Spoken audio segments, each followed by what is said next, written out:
If you don't want to end up like everyone else, broke, stressed, and stuck in the same cycle every single year, then stop chasing millions.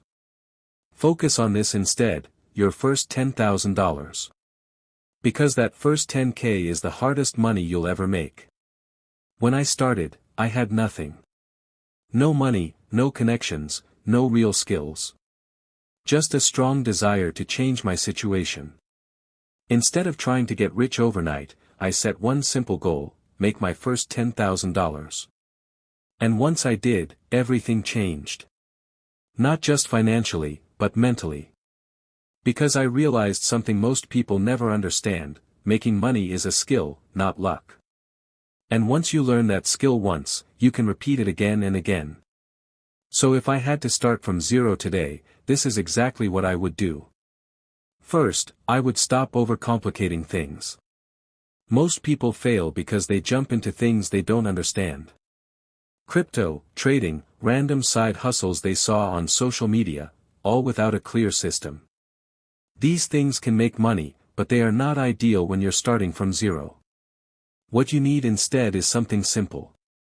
Something that requires low investment, allows you to start quickly, and gives you consistent cash flow. When you strip everything down, there are really only a few ways to make money at the beginning. One of the fastest ways is in-person services. This includes things like car washing, fitness coaching, video shooting, delivery services, or anything where you provide a service directly to a person. The biggest advantage here is speed. You can get paid immediately after completing the work. No waiting. No inventory. No complicated setup. When I started out, I actually experimented with something similar.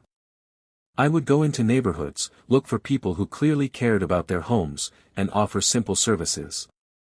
The idea was simple: if someone cares about their environment, they likely care about other things too, including convenience and quality. The downside of in-person services is scalability. You can only work with one client at a time, and your income is limited by your time. That's why this method is great for starting, but not ideal for long-term scaling. The next option is selling local products. This could be handmade items, baked goods, artwork, or anything you can physically create and sell in your local area. This method works, but it has challenges. It takes time to create products. It requires materials. And your customer base is limited to your immediate surroundings. Also, profit margins can be tight. You put an effort up front, but the return is not always proportional. It can still be a great option if you enjoy creating things, but it's not the fastest path to your first $10,000.